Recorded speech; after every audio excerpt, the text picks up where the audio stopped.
right off the bat, when they interview Paula or whatever she does her kind of opening bit, she just said something like, I don't think Lindsay realizes it, but she has so much going for her.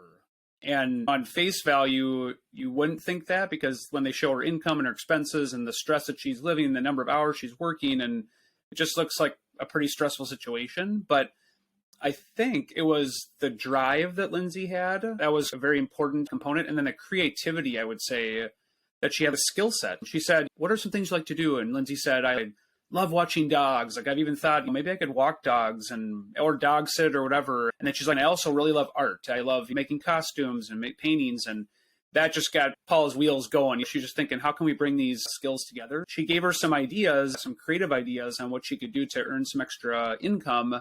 But she also said the most important thing is that you have the drive. Like, you're willing to go above and beyond. You're going to put in some extra hours to do that, maybe even beyond your 2-day job. So the hustle, I think, is what you said. The hustle. You have to have the hustle. And not everybody has that. And not everybody has that skill set. So to me, those two factors, I guess, were maybe a little bit of what she alluded to when she said, oh, she's got a lot going for her. But yeah, how about you? What'd you think? Yeah, I think the side hustle thing was probably the obvious one. There were a number of things. It would have been interesting to sit down and watch with you, although I feel like we would have taken 11 hours to watch a 90-minute movie because we would have just been pausing and talking in between, so maybe it's good that we're watching it independently. But it's interesting because I think some people, if you gave them a 50-hour work week, which doesn't necessarily seem like impossible to do, is a lot more than some people are putting in at work. I've worked with a lot of people who are working a 40-hour job, pretty strictly 40 hours, and already time is valuable and scarce. But she's already doing 50 hours, and one of the points where that became very apparent to me is when she suggested maybe taking up a dog sitting or dog walking service.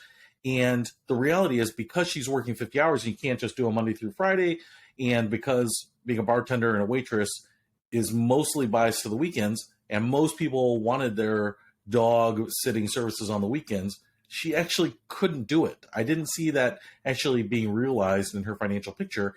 And so that's something to think about. I'm certainly, as we've talked many times, I'm big into side hustles.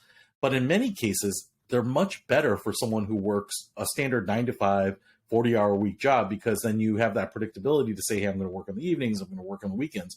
But because of her hustle, she probably would have been better off finding a side hustle that was from 9 a.m. to 11 a.m., something that would fit in that, because I would think like the lunch to dinner rush and the weekends is probably her big time. So that was a swing and a miss. It was an interesting process for her to explore that, for sure. And there's definitely seemed to be some opportunity, but it looked like she pivoted maybe towards more of her art and doing some parties. She was, I think, at the end kind of facilitating like art parties for people, which certainly seems like the right way to go.